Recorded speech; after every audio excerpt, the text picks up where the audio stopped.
There are only 8 unit types in all of Total War Warhammer 3. I'll link that video at the end of this one because you don't really need that to enjoy this presentation. So if you've just come across this channel, you can watch this video to the end and then see what the other 8 types are. But fundamentally, defensive infantry are one of, if maybe not the most important unit type to understand, because they form the framework, the pillar to your army, to which the other units and components gather around and execute. So let's first define what defensive infantry are. Pretty much one core function, and that is line holding. From here there's 2 sub functions which you want them to be able to do one very well, if not both very well. The first is primarily what you want on the very front line, which is going to be shields if you're versing a ranged opponent, being able to form a defensive shield wall and shield your troops from enemy arrows. The other one is usually being a form of anti-large. Why anti-large? Because usually the faster units will be either cavalry or flying monsters, and they are the ones that are most likely to flank and try to envelop you. So these are the ones that you want more on the back of your flanks, and halberdiers and spearmen are some of the first that come to mind,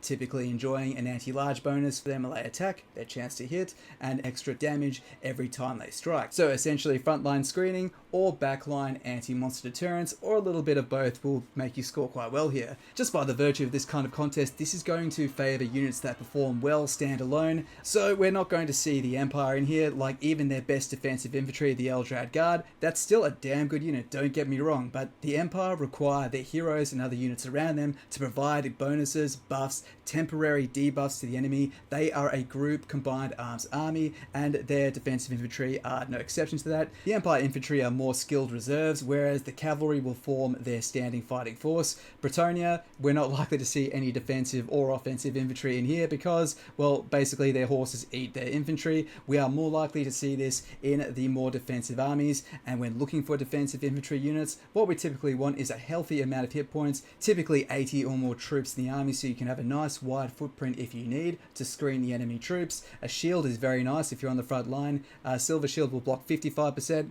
a bronze shield 35%, but that is still going to be significant on the front line where you're most likely going to get hit by enemy missiles. Leadership is also very, very important. No point wearing all that armor if you're just going to run away as soon as things get tight. These are the units protecting your arrows, your archers, your casters, all these fragile units that deal a damage. Your front line is there to pin the enemy in place so you can cast spells on them, or get your mobile cavalry units to hit them in the side or the rear. High armor, high hit points, and high melee defense. These are the trifecta that you should always be looking for. Now, what are the nice to haves? Well, we don't really care about speed, and we don't really care about charge bonus. Those are offensive infantry tools. Even a melee attack, it's nice to deal damage back, but we have other units to do that, so we're really looking to understand these 8 unit types and specialize in what they do. I love the comment section of that video because you can see people thinking, and that's awesome because it's not always black and white. Like for example, a Kossar, they have a bow, but they also have a spear. Are they defensive? Are they an archer? Well, the truth is they can be either, but you still need a defensive infantry role. You still need an archer role filled, and you can choose to maybe invest less in one area than another, thanks to other units maybe taking on some of those duties as well. But to understand this is what forms your army means you will be able to build an army with any race, even if it's new, and I'm going to teach you how to do that by looking at the unit card. But today it's all about armor, leadership, hit points, and also melee defense, and a good number of bodies with a good number of hit points so we can stick around and go wide. Just to quickly give some honorable mentions, you will notice that there's no monstrous infantry in this top 10 list. Now, monstrous infantry typically act better in the offensive infantry type out of those 8 unit types because they are usually faster and they have a lot of mass. They are fantastic for hitting an enemy that's already engaged. These units, these defensive infantry, are designed to absorb that charge and hold the enemy still to allow us to capitalize on that charge bonus, flanking from the rear or from the side with those monstrous infantry or cavalry. But those larger units also tend to come with small unit counts. For example, the Treekin of the Wood Elves is a fantastic defensive infantry style unit. However, it does only have 16 units in it, 16 models in it, so it's not able to cover as much ground. And here we are at number 10, the Silver Guard, and I know I'm going to get flack for this. Yes, elves are your typical glass cannon, focusing more on being swift, nimble, deadly, and pretty rather than being hardy and defensive. But in this case, you got to remember they live a very freaking long time, and they tend to get pretty good at what they're aiming to do, even if that is taking hits, which is what they're worst at doing. And here we have the Silver Guard. Now, this is only a tier 3 unit, and this is their best defensive infantry. Swordmasters of Hoeth are an offensive unit, And Phoenix Guard are also a highly specialized anti-monster unit. They're both specialized units used to counter high infantry or high monster armies, but in a balanced army with good use of magic, you can get through absolutely anything with just some Silver Guard and some Sisters of Avalon. Just trust me, it works great. In my campaigns, I only have one single tier 3 barracks, usually in my entire empire. Whilst you're raising Sisters of Avalon, which take 2 turns locally, you can globally recruit a few Silver Guard. I've got a High Elves formation video if you want to check that out. And these are the spots we typically want shields. Here are the ones that we would typically want halberds. I'm missing one there. Just use your imagination. Now, why is this such a good unit? Well, let's tick some boxes. Okay, their models per piece do have lower hit points, but that's all right when you have 75 armor and you're blocking 55% of all shots that come your way. They've got 42 melee defense, and that is also compounded by martial prowess. This bonus all high elves gets basically their fragile ego bonus, just being too afraid to be second best, and they will get an extra 12 melee defense as long as they have over 25% hit points, 75 leadership, 20 anti-large bonus, and look at this, we have an army that nobody wants to charge in from the front, and if they try to flank you, stretch out that line and just make sure you face them. Most of these units are spear units and halberd units. Because of this anti-large and also charge reflection will mean when bracing and staying still, they will deal damage back. This here, expert charge defense is the granddaddy here. All charge bonuses are negated. Typically anti-large means your spears won't take the enemy charge bonus when they're bracing. This ignores all charge bonuses. So those vicious Cornate infantry, we don't have to worry just quite as much when they do charge into our front lines. And just to boot, an extra 30% spell resistance. Honestly, don't overlook that. Now, I know some people will think, why don't we just use Lothan Seaguard, because that's a defensive infantry as well as an archer at the same time. And don't get me wrong, that can be a very effective army, and of course it's very easy to use because it is so forgiving. But there's two things. One, it's expensive. Two, we only have 90 models instead of 120. I actually prefer to use the cheap economy of basic archers all the way up until I can get Sisters of Avalon, and instead protect them with a really stalwart front line. By having dedicated roles of your defensive infantry and your archers, you can shoot just a little bit further and certainly punch the hell of a lot harder. Just a quick reminder guys, if you are enjoying the video, please consider liking and subscribing, it really helps out. Ask any question in the comments, I answer everything. And if you'd like to talk strategy, feel free to join the Discord. Cheers. Number 9 is certainly going to be a surprise for many people, and that is the Depth Guard of the Vampire Coast. Now, this might be a unit you're sleeping on because they had a sizable buff. Given it might have been a while since you played the Vampire Coast, you might be unaware of just how good this unit actually is. The Vampire Coast are a defensive vampire faction, unlike the Vampire Counts, who are an offensive faction. These guys want to sit back, these guys want the enemy to come to them. They do this by utilizing artillery to bring the enemy in to their gunpowder units, and then they typically need some form of line holder. Now, vampires have excellent heroes, and you can put them in the Vampire Coast case on some pretty nice mounts, but even still, these numbers are often limited, and you might actually want to have some good defensive infantry. I've used just the typical box formation for our defensive infantry like I typically do. Again, a very similar formation just to show a similar concept at work here. And this unit has two variants. One is the defensive infantry powerhouse, and that is the pole arms, so typically spears and halberds, good at fighting big things, dual wielding weapons, better at infantry, and as typical we have dual axes, and they're coming with an anti-infantry bonus, and they're a little bit better at charging in with an improved charge bonus. But I would almost always opt for the defensive polearm unless I'm versing a very infantry heavy enemy. Well, firstly, they have frenzy, so you can increase their stats by about 10% and a 10 melee attack, but now they have the hunger. As long as they're in combat, they will gain their hit points back. And one of the downsides of this unit is it only has 60 models. It could still go reasonably wide, but it does make up for this by having powerhouse high hit point entities, each of them able to heal up themselves whilst they're in battle. Shielded by 90 armor, pretty damn nice. That halberd will provide a charge defense versus large, as well as charge reflection, so you of course want them braced for when the enemy come in, and then later in the battle you can bring them up and they can still deal a good amount of damage because they have some nice armor piercing. The Vampire Coast will likely want some artillery on the back line. If they try to flank you, stretch the line out and then absorb that charge, and the fact they have armor piercing, the fact they have a good anti-large, they'll stay around for a long time, means that they are definitely the best defensive infantry for the Vampire Coast and one of the best in the entire game. Being defensive, it's Nurgle's time to shine with number 8 of our defensive infantry, and that is the mighty Exalted Plague Bearer. And it's a bit of a dark horse unit because you might not want as many as we have in this formation here, but it can just do so much. It has 13,000 hit points. It can cover a lot of ground. With 100 units, they have 175 mass, so pretty good, not easy to bowl through, but not only are they able to deal some good magic damage, which will also have poison, because they're Nurgle, they will slow the enemy and reduce their damage effectiveness. Magic attacks will carve straight through the physical resistance, and also they have magic attacks on their ranged attack, and this is also what makes them so good. They have pretty bad speed, they only have 3 volleys, but you only need 3. If they win their current engagement, you can fan them out and then blast into the flank. Even a shielded unit will be preoccupied and you will get them while they are defenseless. But you can set them up quite easily in quite fun formations. Even this unit in between will be able to unleash a few volleys, and then when the enemy are tied up, you can then march them through and then blast them in the rear. It's a lot of fun. Only 35 armor is quite forgivable because they also have that innate demonic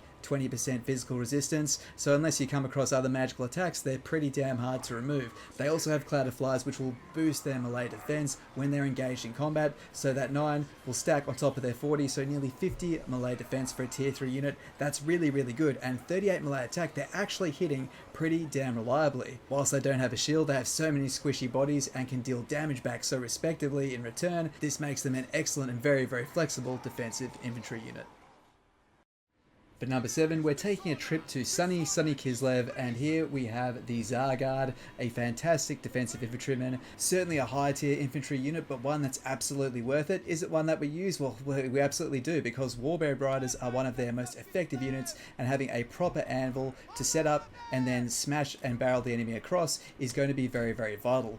I know I get a few questions as to why I start off in squares. The reason being is it just provides more opportunity for your frontliners to get a direct line of sight. Here I have a typical hollow diamond, I often have 2 of these, and the very front unit is actually a gunpowder unit. So how do we make sure they have good line of sight? By not having 2 units stretched in front of them. By having them basically blocked up like this, we have a clear line of sight when the enemy does engage. At that point there, we can widen and smash the enemy, and also, of course, you've seen me before, I will stretch this enemy of spears out to face any incoming horses, dragons, whatever comes in, and then make sure we're bracing so we deny them their charge bonus. So that's the purpose of these units. Now, we do have Kislevite Warriors. These were added in a later iteration of the game, and they're also a very good defensive infantry unit. They're on their lower tier, a tier 1 unit, but lots of bodies, a high melee defense, and of course anti-large. So this, of course, is a great early game anti-infantry unit, but we're talking about the top 10 best, and the Zargard are freaking awesome. They have 2 variants. They have this version as well as their armor piercing great weapon version, and I mean, both are good. If you're not versing any missile units at all, having armor piercing and anti-infantry is absolutely going to help you, but overall, man, this is just so hard to say no to. 50 melee defense, 90 armor, blocking 55% of all missiles that come your way. They have an ability to not break and be unbreakable. Not that they're getting scared anytime soon, with 75 leadership. Of course, not so great on the charge and speed bonus, but that doesn't matter at all. By taking the shield, it means they don't have 2 hands to wield the armor piercing great axe, so that is the only downside to this unit. But what does this army need? It needs line holders. It needs someone to hold the enemy still, to use that ice magic, and more importantly, use these hybrid units for their arrows, their gunpowder, and of course, the Warbears to charge in and tear the enemy to pieces. They're easy to use, reliable, and everything a defensive infantry should be. In number 6, we have one of the most underrated races in the entire game, and that is the Lizardmen, and we're going to be talking about primarily their Saurus Warriors with shields. If you are a newer player, hopefully the equipment itself has been a bit of a tell that we have a shield to deflect 35% of all missiles, as well as a spear, which will give us some extra anti-large, providing charge defense versus large, so that brace will ignore their beefy charge bonus and reflect some of that damage back to them. Fantastic, but they also have primal instincts, giving them a bit of extra melee attack and physical resist. Very, very useful. So as soon as they go below half health, they start fighting even more ferociously. So very, very useful stuff. Predatory senses is also useful because as soon as an enemy breaks, they get a slight burst of speed, but more importantly, hitting an enemy from the rear deprives them of 2/3 of their melee defense. So add another 5 melee attack from predatory senses, you are guaranteed to give them some fatal hits on the retreat, making them a very, very useful unit, and they already have 31 speed, so not too shabby for a defensive infantry unit. They're typically bad at all the things you'd expect, so charge, speed, we don't really worry, but we have 75 leadership, very, very good for a unit of this quality this early in the game, and you have 100 units coming in with over 10,000 hit points as the collective, so very, very good. Now, even in towards the late game, I keep on fielding this unit, and people might wonder why I do it. Well, the thing is, you can field more balanced armies. Now, I'm going to do some more videos about this in due time, but doom stacking is not the way to play. You can play it. Listen, if you wanted to play it that way and that's your jam, please do whatever makes you happy, but the idea that you need to doom stack, particularly on hard difficulties, I never ever do it because it isn't a smart thing to do. My philosophy is the army only needs to be as strong as needed to defeat the enemy army. Every dollar above that is essentially overkill on funds you could spend on improving your economy or even another army to expand or defend another frontier. So this is why this is such a good unit, readily available, easily recruited. It does great. It has a blessed variant which you can get during your campaign. Think of it as maybe 10% more hit points, but let's talk about the Temple Guard, who he is competing against. Now, this unit takes multiple turns to recruit, and it's very, very hard to choose this over some of the fantastic high-end monsters, which is what the Lizardmen are famed for, talking primarily around Stegodons, Feral Carnosaurs, and of course it only gets bigger from there. But you don't need whole stacks of this unit. What you do want is to hold the enemy still, so you can decide, well, this is a large enemy, I'm going to barrel my Carnosaur into the rear of that, and then pin some infantry in place, and then charge in with your Stegodon. I do love having 2 or 3 Stegodons and Carnosaurs for this exact purpose because it's all about choosing the right matchup, and these units can be so easily replaced if they die, but the blessed version, I do like to try and keep these alive and get some nice buffs onto them. A pinned enemy also provides opportunity for Pterodon riders and a bunch of other tricks that you can use, but this is one of, in my mind, the most misunderstood armies in the game, where everyone just wants to spam these, and listen, that's a lot of fun. If that's how you enjoy your campaigns, that's great, but you can get a ton more mileage and efficiency by balancing out and watch your opportunities come. If you want to be really, really picky, yes, the Temple Guard are technically the better choice, but pound for pound, Saurus Warriors with spears and shields are an absolute winner.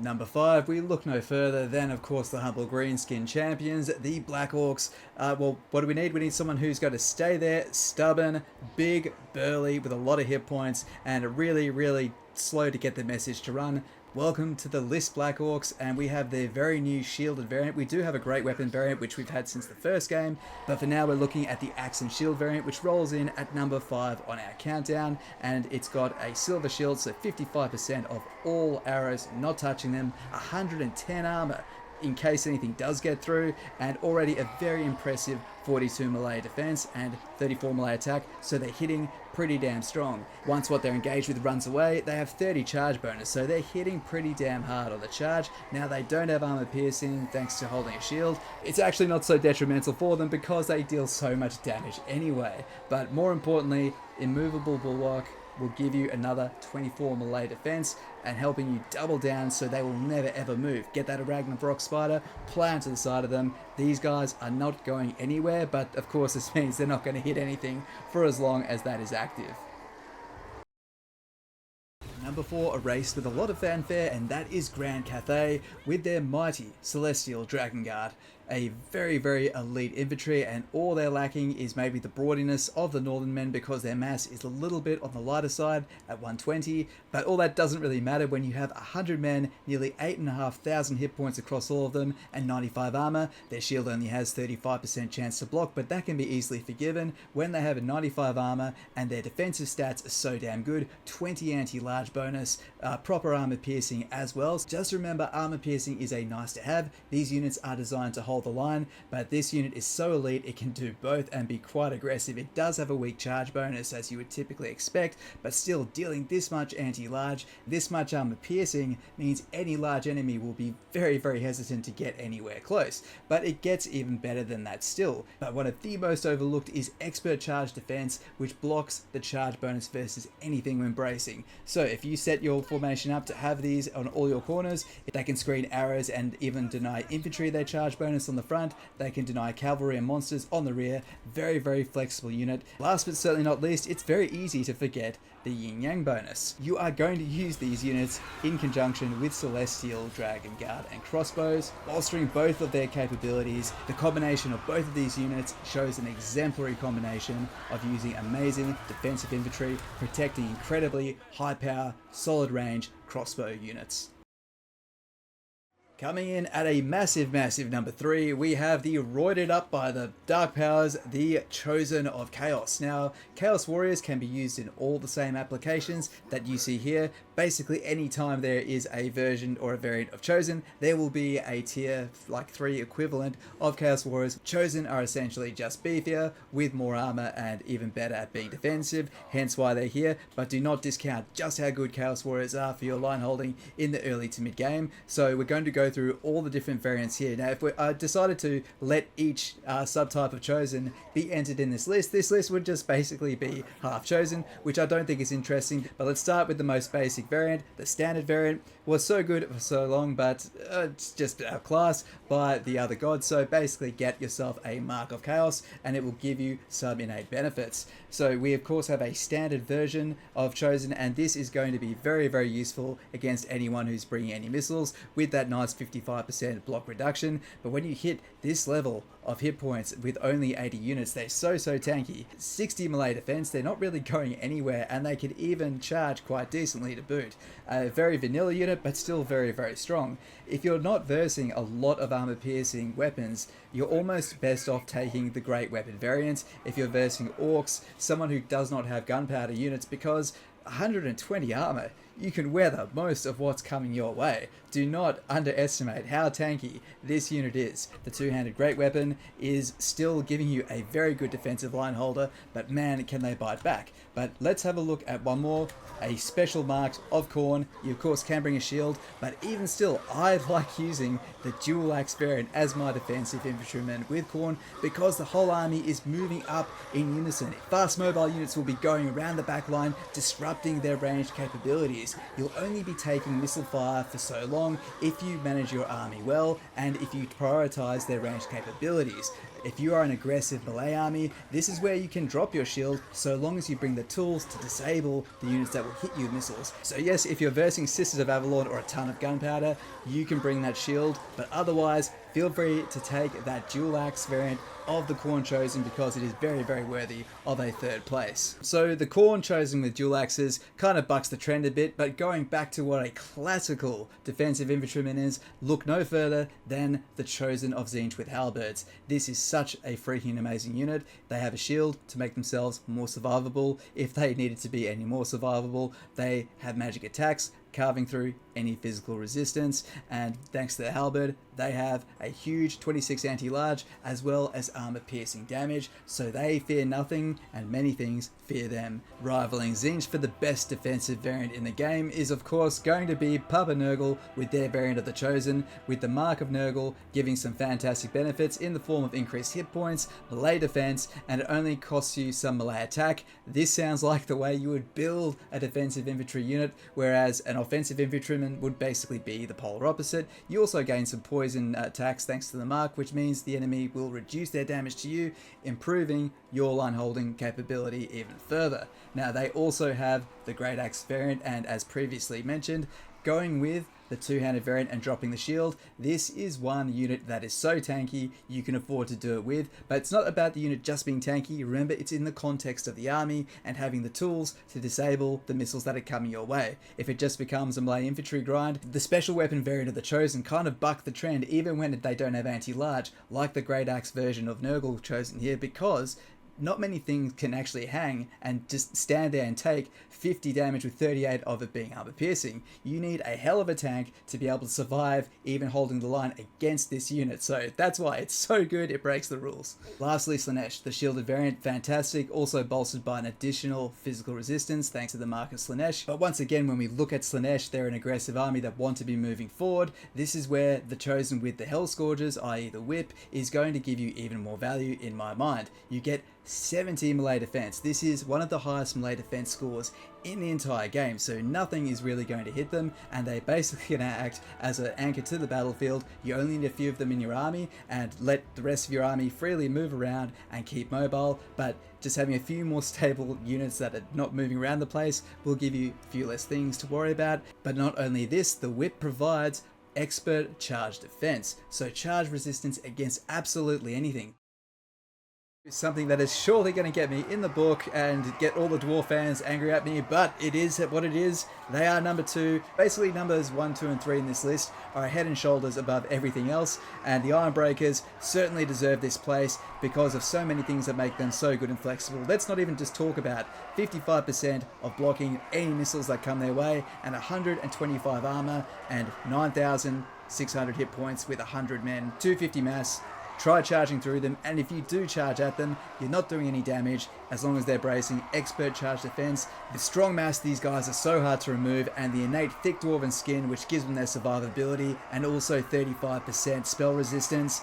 They're simply a nightmare to remove. With 85 leadership, they don't move that quickly, but their dwarfs 26 speed is kind of what you'd expect, and an 8 charge bonus is just laughably bad. But they're natural sprinters, so we've heard, but their most unique skill and ability is the blasting charges they keep. Behind their shield, they will throw it, they can do 2 of them, and this blasts apart almost an entire infantry formation, and what's left of them will come in and get made into mincemeat. 34 melee attack means they will make mincemeat of any low to mid tier infantry, but when you get to the elite tiers, they will likely hold the line. They're never going to die, but you will need either some bombs, some weaponry, or even some flanking. But that's okay when you're this tough and this hard to kill. You just have to get angry, stand there and put up with it till the rest of the army comes to your aid. And as usual, you only need 5 of these on the outskirts of your army. Simply fan out and be sure to be facing enemy, not just because you'll remove their charge bonus, but also this will mean you get maximum use of the blasting charges upon approach. Check out the Dwarven Formations video. We've got use of some of their new units, but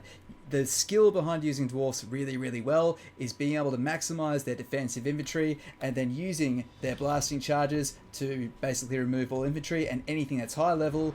Make sure you have proper gaps in your formations, allowing your amazing gunpowder units and fire weapons to do their trick. Trollhammer torpedoes will blast apart enemy units and then just basically shred them with gunpowder. There's not much they can really do at this point. Iron Drakes are very powerful, just be careful for any friendly fire. This is the power of their blasting charges, which absolutely nuke the enemy, as you can see there, and at many times you won't even need to get close. Now before we get to number 1, the dwarfs get one piece of redemption here: Norgrimling's Ironbreakers. The Regiments of Renown variant are actually worth mentioning here because they get a buff to their hit points. They also get 91 leadership, so they should never break, and they get really great stats: 39 melee attack and 71 melee defense. This is basically the highest melee defense of anything in the entire game that is a infantry based unit, as well as their explosive charges do a little bit more damage. They are a fantastic unit. But number 1, drumroll, we have the Infernal Iron-Sworn. Essentially, these guys combine the storyline of a Slayer and an Ironbreaker together. A Slayer is a dwarf who's been shamed and needs to redeem themselves and their name by a glorious death in battle.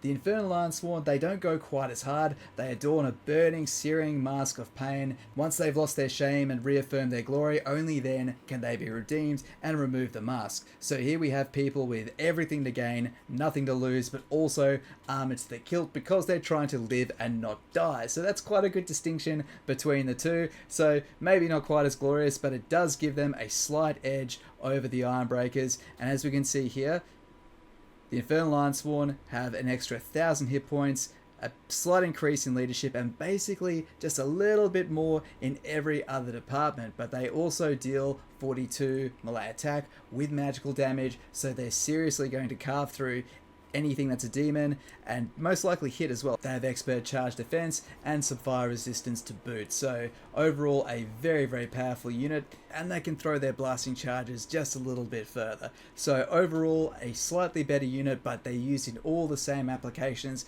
as the dwarfs, also being a defensive army, the Chaos Dwarfs. The Regiments of Renown version of the Infernal Iron-Sworn are ironically actually an offensive infantry unit, wielding dual axes and hitting exceptionally hard. I have formations guides on them as well, so check it out, but they really do function the same. If you're a strong Dwarfs player, you should be a strong Chaos Dwarfs player. Just make sure you focus in your campaign of getting a few Dwarf Warriors and a few Blunderbusses, because they are your bread and butter. They were the number one to top of our list, and that's the list of the top 10 defensive infantry in Warhammer 3. If you want to see the next one, which would be offensive infantry, we can go through all of these, the archers, gunpowder. Check out the video and just let us know in the comments which one you want to see next, and if you like the series, please consider liking and subscribing. I have some amazing videos ranking legendary lords campaigns. They're going to be awesome, but I've lost about 10 hours of work because of some hard drive failures, so that's why I've been away, and hopefully we'll see you in the next one. Cheers.